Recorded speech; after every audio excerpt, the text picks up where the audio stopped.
and turn this down a little bit. Try to get some of that echo out of it. Can you hear me now? All right, all right. Okay, okay. This is another good evening. We're into the new year. Let's see. You can't see me right now. Let's see if we can fix that for you. Just a second, just a second, just a second. All right, all right. That's a little more like it. Let's try that. All right, all right. Hello, hello, hello, and welcome to the BFTAA and More Show with me, your host, Louis George Walker, talking about what's going on in the community and with technology. This is the Black Family Technology Awareness Association's show, which we do in partnership with the WEB Du Bois Learning Center, located at 4510 East Linwood Boulevard in Kansas City, Missouri. And we are so glad that you're tuning in to BFTAA and more. Yes, yes, yes. So we're going to give you some more. If you're listening to us, this is the BFTAA Internet radio station, but we also have a simulcast going on with KOJH, Kansas City's original jazz house, broadcasting from the 18th and Vine historic Jazz District in Kansas City. You can also pick us up on Facebook and on YouTube. And as soon as I switch it over or link it, you'll be able to pick us up on Twitch or X now, as it's called. We're coming to you there with our video. Whenever we do live video shows, we're on those formats, but we always broadcast on our audio-only broadcast, which are on Get Me Radio, or if you have TuneIn Radio, if you've got a Bluetooth connection in your car or on your phone, pull up Get Me Radio, my online radio box, my radio tutor, Radio Garden, any of those internet sites, just search for KUAW Radio, stands for Knowledge, Understanding, and Wisdom. And wisdom is what it is. Knowledge, understanding, and wisdom. Sorry about that. I'm witnessing. I guess that's part of my spirit right now.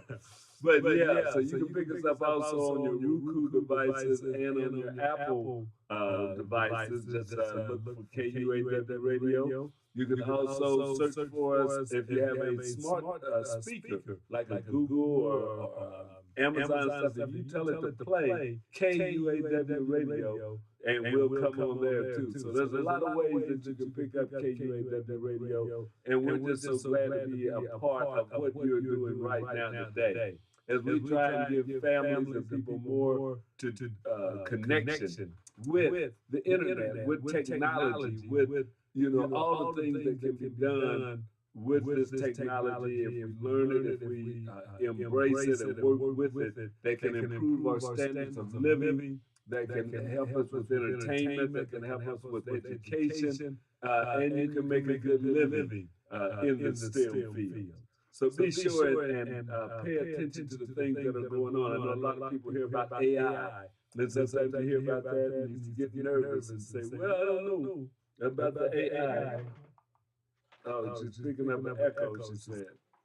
She said that you get that AI and you get a little nervous about it. So we want to make it where you don't have that fear, that you're ready to embrace these things, because there's a lot going on with technology. Yes, we have to be careful.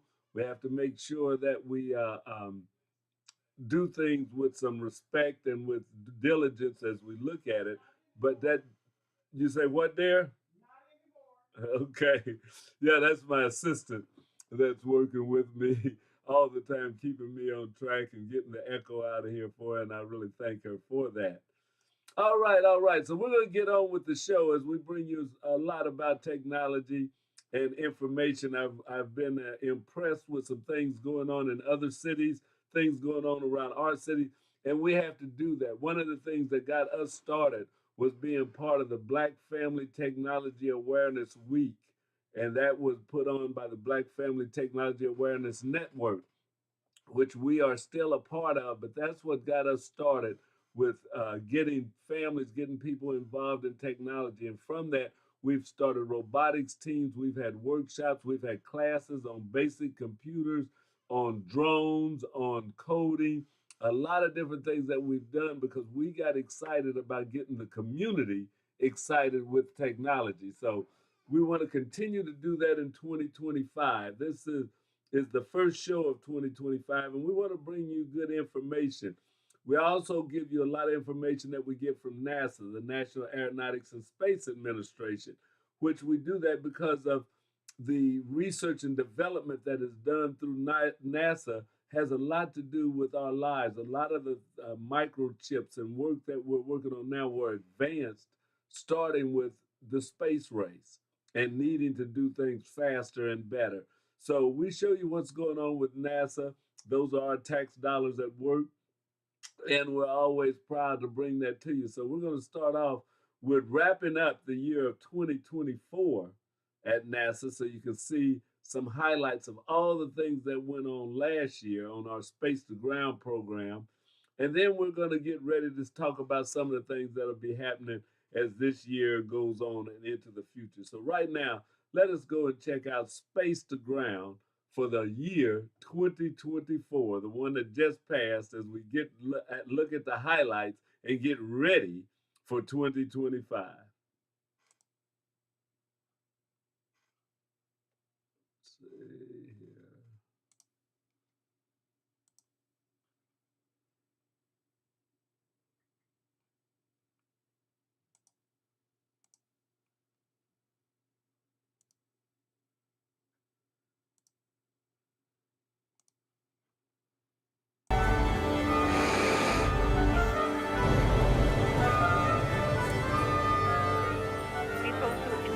Power. 4, 3, 2. Ignition and liftoff. The Axiom-3 crew launched on a SpaceX Falcon 9. NASA astronaut Tracy C. Dyson launched aboard the Soyuz. And liftoff of NASA Crew 8. Go Falcon. NASA astronauts Butch Wilmore and Sonny Williams launched from Kennedy Space Center. And we have liftoff of Pettit, Ovchinin, and Wagner, now on their way. NASA's SpaceX Crew 9 crew launched on Crew Dragon Freedom.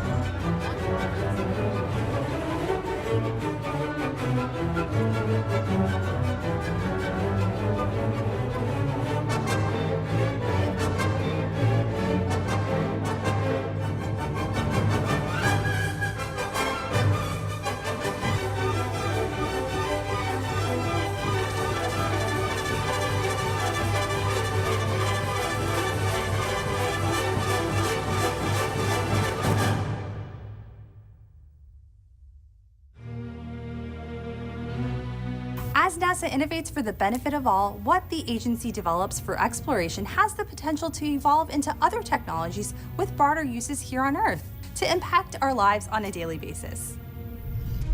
A robotic surgery tech demo that hopes to test the performance of a small robot that can be remotely controlled from Earth to perform surgical procedures. Obviously applicable to remote areas, but why we're setting it up here was to assess when there's a delay in the reaction, how does that change those people on the ground performing remote surgeries? Recently, 3D printing of metal took place aboard the station's Columbus laboratory module. ESA's metal 3D printer deposited a small S-curve of liquefied stainless steel in the first test demonstration of the project. Operating the biofabrication facility, Dyson supported 3D prints of cardiovascular tissue samples. Findings from this investigation could lead to 3D printing organs, such as hearts for patients on transplant lists. Another study called Immune Cell Activation seeks to understand whether microgravity influences the uptake of magnetic nanoparticles into immune and melanoma cells. The objective of this experiment is to design personalized cells that can target and kill diseased immune cells.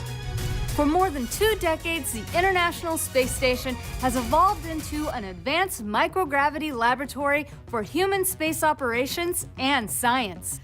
The space station offers researchers worldwide the opportunity to utilize the unique environmental conditions of low Earth orbit.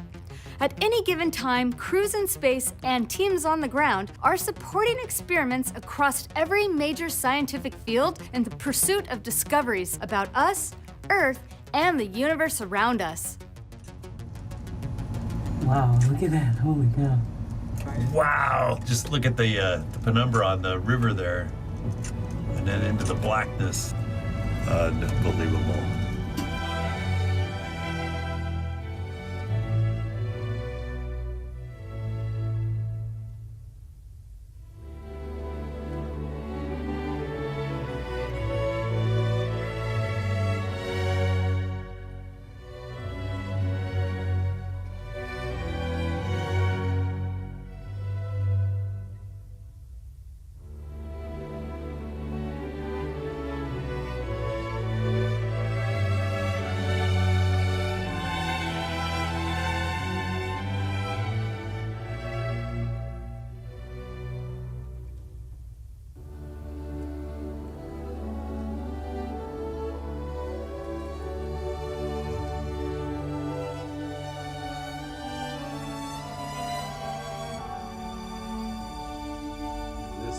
Earth from the International Space Station.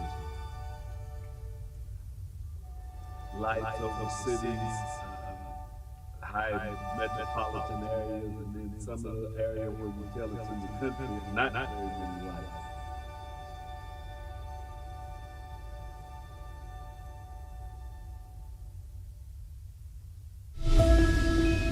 Station, this is Houston. Are you ready for the event?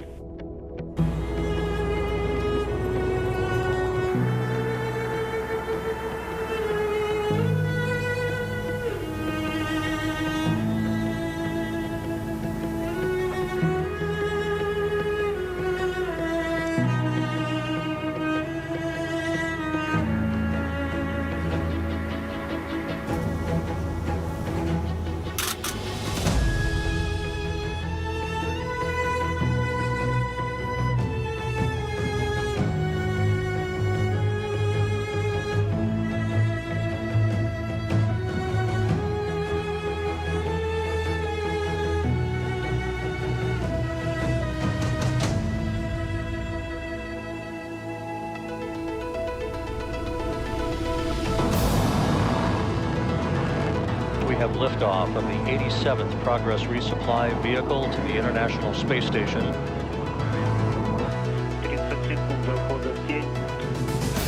The SpaceX 30th Commercial Resupply Services mission. We're excited to welcome the Cygnus SS Patty Robertson to the International Space Station. It's an honor for all of us to play a part in carrying her legacy forward.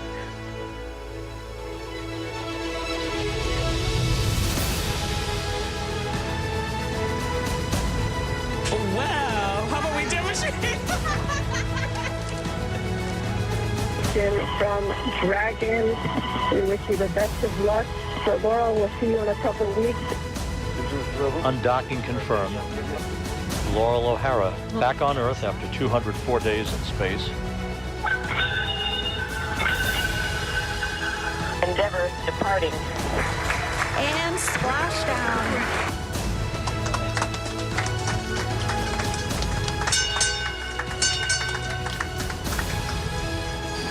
Touchdown.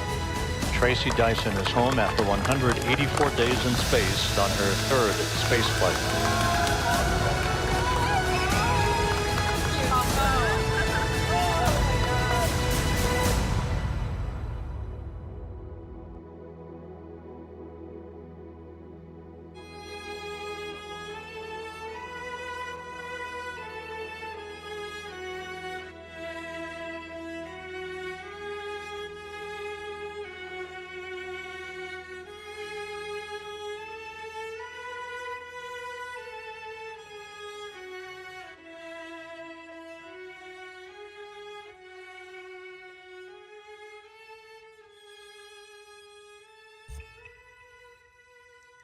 All right, so there you have it. That was Space to Ground's tribute to end of 2024.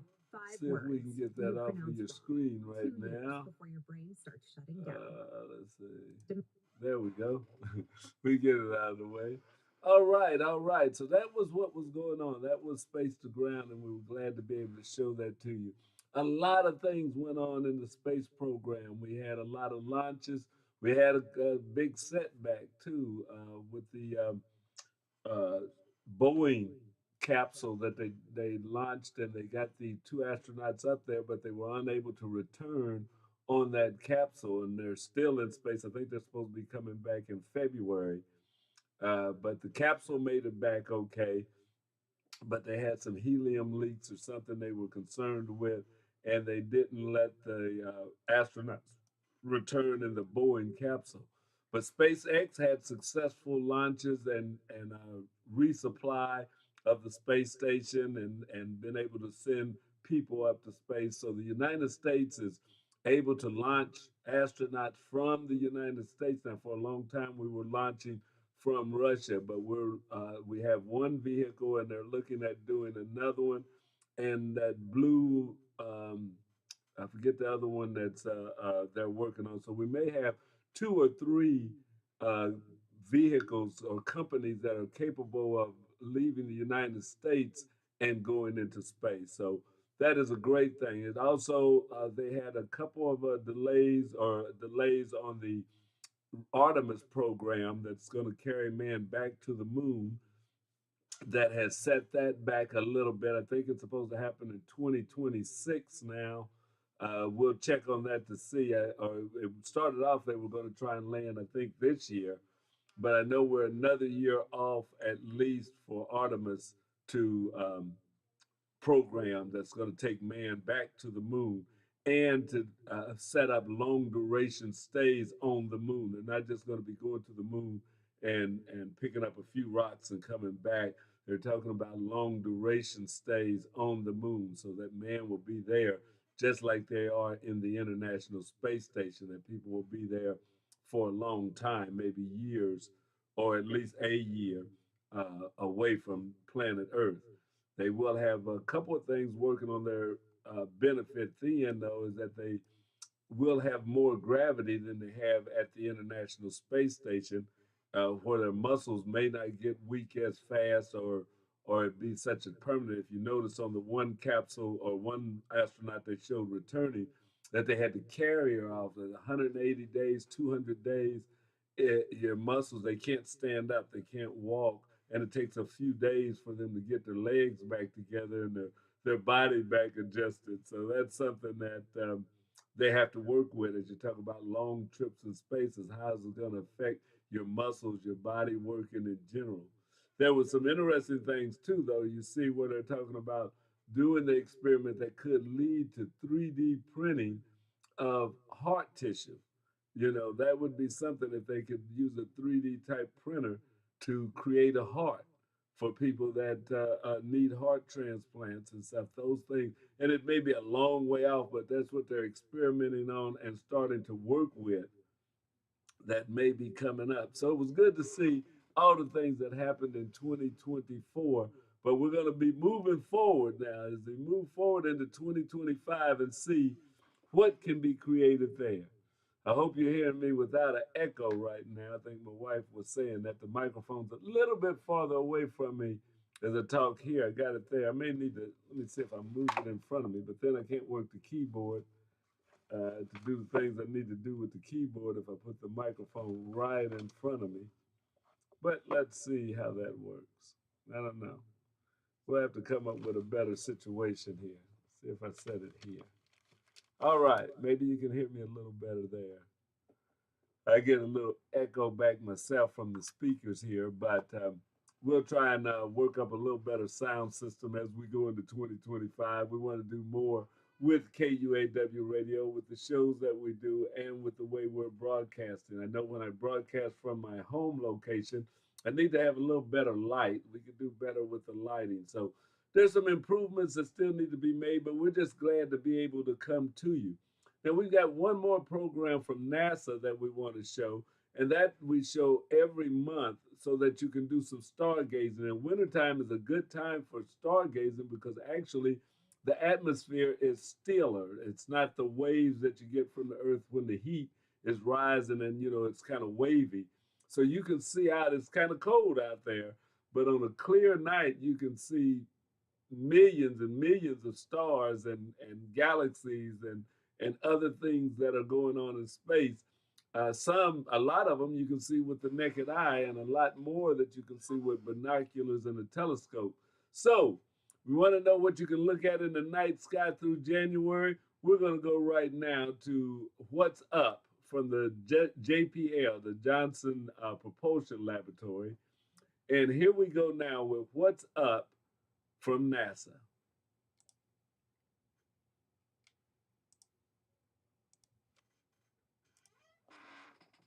Planet Parade, Saturn and Venus cross paths, Mars expresses its opposition, and the outlook for the quadrantid meteors. In January, you'll have the opportunity to take in 4 bright planets in a single sweeping view. All month after dark, you'll find Venus and Saturn in the southwest for the first couple of hours, while Jupiter shines brightly high overhead and Mars rises in the east. Uranus and Neptune are there too, technically, but they don't appear as bright planets. These multi-planet viewing opportunities aren't super rare, but they don't happen every year, so it's worth checking it out. Now, these events are sometimes called alignments of the planets, and while it's true that they will appear more or less along a line across the sky, that's what planets always do. That line is called the ecliptic, and it represents the plane of the solar system in which the planets orbit around the sun. This is, incidentally, why we sometimes observe planets appearing to approach closely to each other on the sky, as we view them along a line while they careen around the cosmic racetrack. This is exactly what we'll be seeing from Venus and Saturn as they head for a super close approach in mid-January.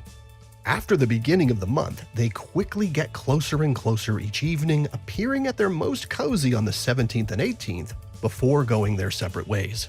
Remember, they're really hundreds of millions of miles apart in space, so when you observe them, you're staring clear across the solar system. Mars reaches opposition this month, which is when the planet lies directly on the opposite side of Earth from the Sun, forming a straight line.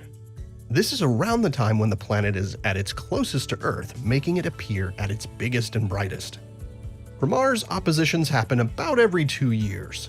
This one won't be the most spectacular ever, but it's still closer than average and provides a great opportunity to observe the nearby planet where NASA has 5 missions currently operating.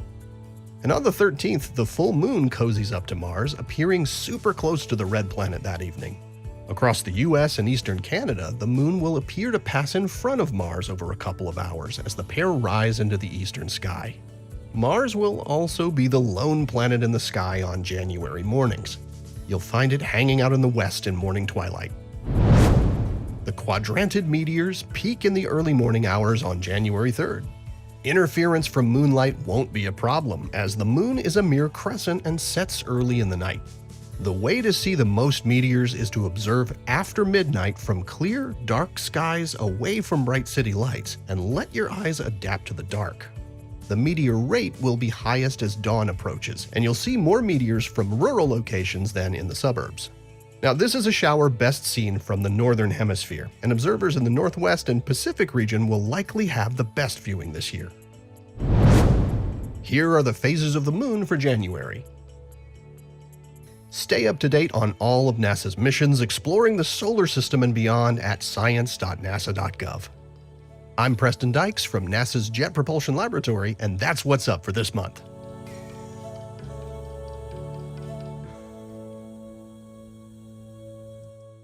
All right. That is the Jet Propulsion Laboratory. It's always good to see what's going on in the night sky, and that you can take your kids out and look at it and enjoy it. It's astronomy is not just a good hobby, but you can actually make a career out of things that you learn from space. So that's what we have. We'd like to show you the things that are happening in NASA, and we have other things that we want to go over. There's things happening in the community we'll go through. One of the first things I want to do now, though, is give you a little bit of news from the Urban News Network. So let's sit back right now for a couple minutes and check out what's going on with Urban News. This is UNN, Urban Network News, national news and information for and about people of color. I'm Alexander Caden. Jay-Z's request to file a motion to dismiss the rape case against him has been granted by a judge. Marvin Gaye III, the eldest son of legendary singer Marvin Gaye, is being accused of assault, battery, false imprisonment, and more in a new lawsuit. Authorities and relatives are still piecing together why an Army veteran from Texas barreled through a Bourbon Street crowd in New Orleans, killing 14 and injuring at least 30 others. Even though she's the most decorated gymnast in history, Simone Biles is adding another accomplishment to her list. She's been named Sports Illustrated 2024 Person of the Year. Nearly 70 million people are under winter alerts nationwide, with a powerful weather system expected to bring a mix of snow, ice, and blizzard conditions, along with winds gusting up to 50 miles an hour in some areas. Security forces from Guatemala and El Salvador arrived in Haiti over the weekend to reinforce a multinational mission to help tackle Haiti's rampant gang violence. For anyone who's worried about back taxes, stop and listen. The IRS is getting aggressive. The Tax Doctor offers a free service that helps people get out of IRS collections and back in good standing with the government. Call now to learn more. 800-281-6030. 800-281-6030. That's 800-281-6030. New York City police are investigating a mass shooting in Jamaica, Queens that left 10 teenagers hurt over the New Year's holiday when police say several suspects opened fire outside a venue. You've been listening to UNN Urban Network News. For more news and information, visit our website at myunn.net. All right. There you go. So that's a little bit of urban news. Sorry to hear that that's going on about Marvin Gaye's son. Yeah, so don't need to be making the news like that. They were already doing a good thing by stopping the use of their father's song with the election coming up. But this lawsuit thing, that doesn't sound good. But yeah, these things happen, and you think you know people, and then we really don't know these stars and celebrities, people you hear on the news or hear a lot about. You feel like you know them, but do we really know a lot of these people that we've never seen, never talked to, and we only see what the publicists or what their media people have them project to us. So things can always be more than what they seem like when we hear them. Now, things that are going on, now that we're in January, the next holiday to be getting ready for is MLK's Day of Service. Yes, Martin Luther King's birthday celebration is coming up, and there's going to be events going on across the country, probably and in some foreign countries, but definitely all across the United States as we recognize and celebrate the work of Dr. Martin Luther King to help uplift people of all types, especially the marginalized people in the United States, and to eliminate some of the systemic problems that discrimination, racism, sexism, all of that they were working to and still working to eliminate. So the Martin Luther King Day of Service is coming up, and we want everyone to be involved if you can in your community. Do what you can for that. We've got something going on here in Kansas City, Missouri. One of the organizations that I work with from time to time is the Kansas City Parks and Recreation. And they're actually doing a Day of Service event with other community organizations. That's coming up. There we go. Let me put that right there in your face, or on my face. Move it over to the side here. Yes, there we go. And if I can move me over to the side, it would be even better. But yes, the Martin Luther King Day of Service. There. Now you can see us both. Kind of look like it. Okay. No, but Monday, January the 20th from 10 a.m. to 2 p.m. at the Southeast Community Center, located in Swope Park, 4201 East 63rd Street, Kansas City, Missouri. It says, join us in honoring the legacy of Dr. Martin Luther King Jr. through acts of service and community connection. Let's come together to make a difference in this community with service to one another.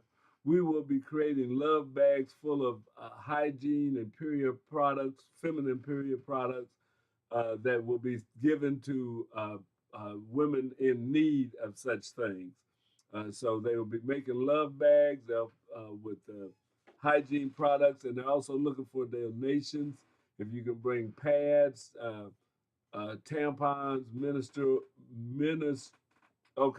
cups, discs, individually wrapped feminine wipes, and panty liners, and monetary donations. There will be light refreshments provided, and all are welcome. So everybody can be great because everybody can serve, and that's from Dr. Martin Luther King. So this is going to be happening at the Southeast Community Center on Monday, January the 20th, the MLK Day of Service. Southeast Community Center, if you're familiar with Kansas City, it's in Swope Park, not far from the zoo and the Starlight Theater. As you go down 63rd Street and 63rd and Jackson, you'll see it over on the south side, the Southeast Community Center. Fabulous place. Miss Tila Maxwell is the director of the community center, and she's a great person to work with. At the same time, or not at the same time, but also happening once a month at the Southeast Community Center, there's a community networking event where community organizations can get together, get to know each other, and share information and things that we can be doing together. It's a chance for everybody to kind of say something about their organization, their group, what they're doing, and what they may be needing help with or wanting to share with other people, other organizations. So if you can make it to that, and you can check with the Southeast Community Center, the next meeting is all their meetings are the last Friday of the month. The next one will be January the 31st. So January 31st at the Southeast Community Center, come together with other neighborhood and community organizations and be able to talk and work out and share ideas, thoughts, information, how we can work together.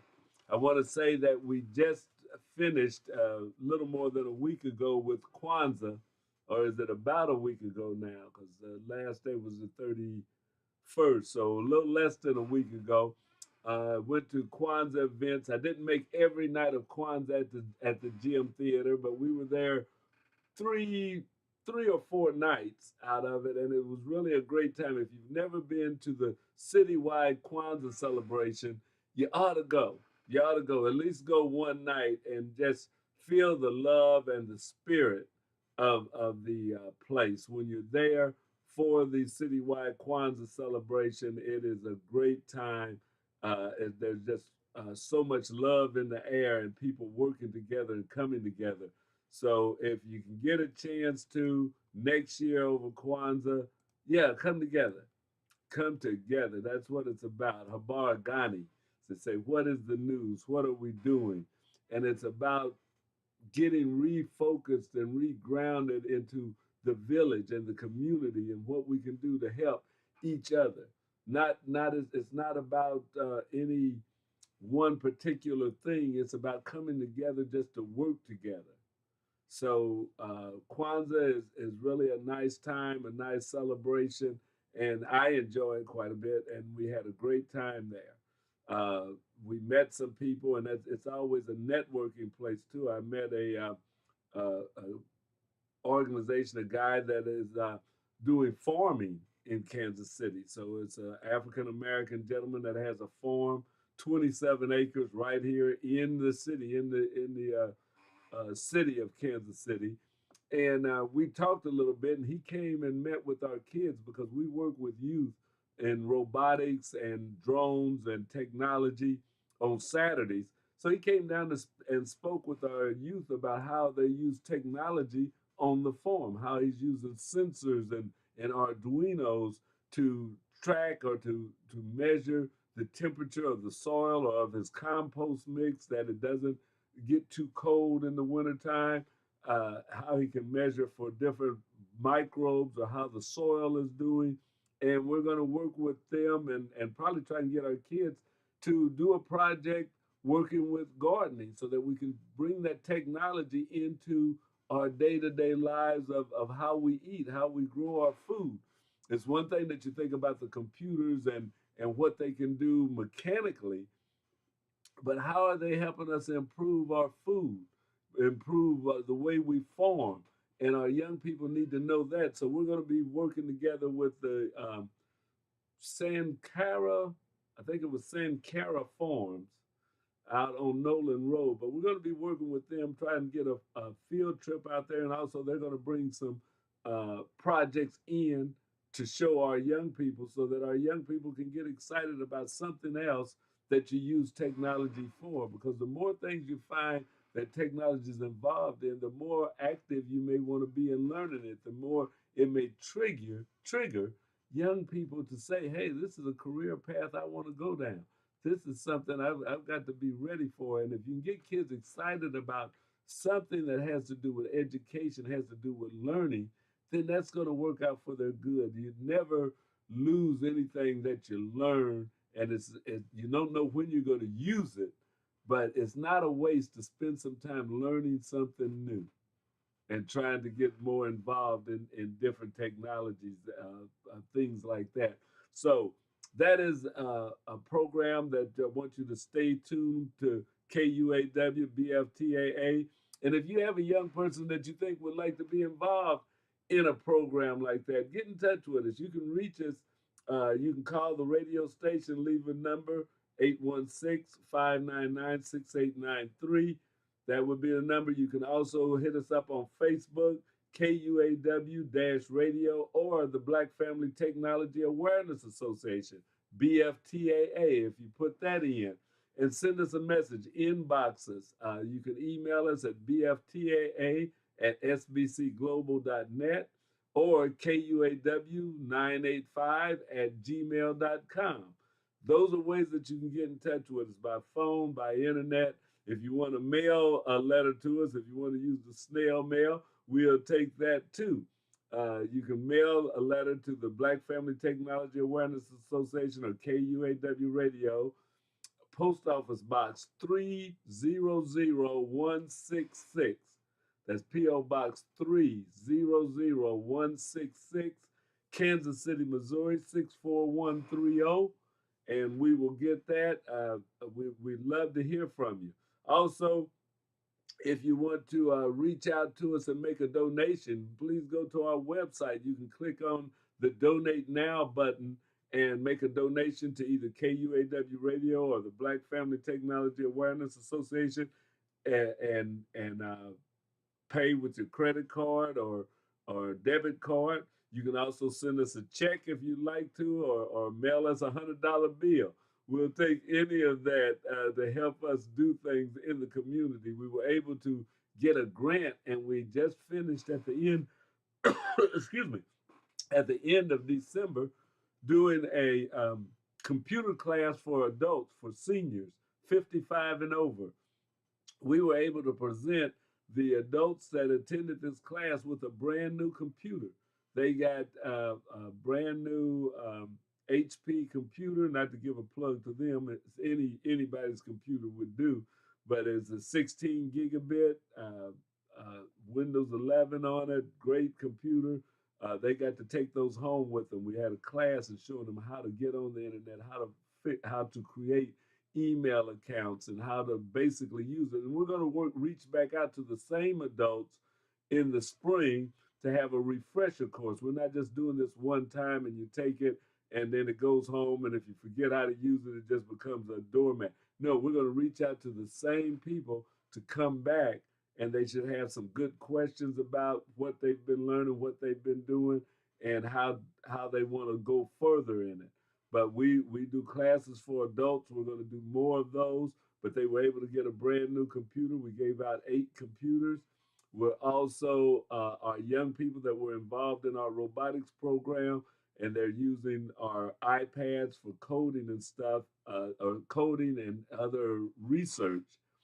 We were able to present them all just before Christmas with a brand new iPad. So all of the students that were in our robotics class got a brand new iPad that they were able to take home of their own to continue to do research, to continue to do the online projects that we have with Lego, with Vex, where they can do coding and they can practice the same things that they're doing in a competition at home on the computer virtually. So we're trying to make things modern and make things convenient for our young people, and also to close that digital divide, to make sure that our young people and our seniors in our community, because we don't want to forget about the senior citizens in our community, and they have that way of getting in touch and working. And eventually we want to bring our seniors and our young people together so that they can work and show each other what they're doing. You know, I think that would be a fun day also. So we're getting ready for Remake Learning Days that's going to happen this spring, and we're going to have a project there that we may try and bring some of that together, some of that to happen. Getting together with other people that are doing the same thing is great. So as we get ready to close out, I want to show you a little information from a group that has started a new program, and it's called Black Tech Saturday. We may be bringing that to Kansas City. I'll have to reach out to them and see about that, but it's in Detroit, and we're going to be talking with them. But I'll let you see a little bit about what goes on with Black Tech Saturdays. You're still listening to KUAW, the BFTAA and more show with your host, Louis George Walker. So here we go with Black Tech Saturday. Just a second.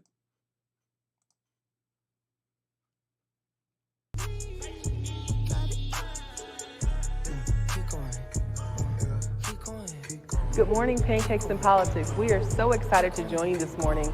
Thank you, PNC, for bringing us all together. We are excited to show you more about what Black Tech Saturdays is and what has been happening in our growing community in just 1 year. It's amazing what has happened.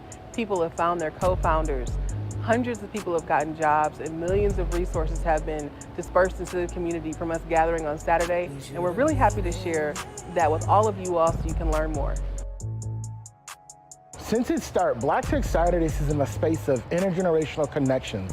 We've had people as young as 3, as old as 80 in the room, and the fascinating thing about that is how we connect that dot and bridge that gap. My whole career has been spent working in the intersection of community organizing and technology, and to have my very first boss, the director, the woman I began volunteering for when I was like 12 years old, in the room to share her testimony on how she went from being afraid of AI to embracing it was exciting. To have seniors raise their hand and say, I thought I didn't belong in this room because I saw the ages of everybody, and then I realized this is exactly where I'm supposed to be.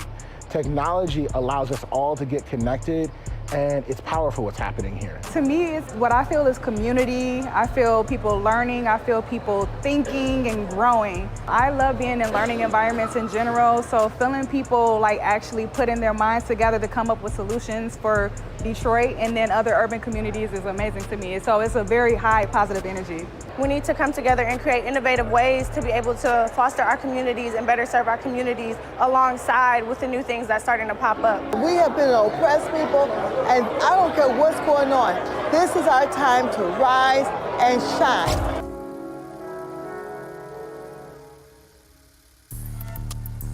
Very, very excited to be a part of Black Tech Saturdays. Being a born and raised East Sider, this is amazing to see the energy here, man, the connections, the camaraderie is really embodying what it means to be a Detroiter, man. I'm glad to be a part of it. This is so special because this has felt like a world that was unattainable, or I had to move out of the state to achieve, or even to get these connections. And so by having such a community that is actually engaging is so inspiring for our future. As a technologist and as Lieutenant Governor, I want to see them be successful because their success is our shared success and our growth in the state of Michigan. Put on for Detroit because we the ones live here. Culture of Detroit shaping what tech is here. The future is bright and all the future is next. So pull up Saturday and we're going to talk about tech.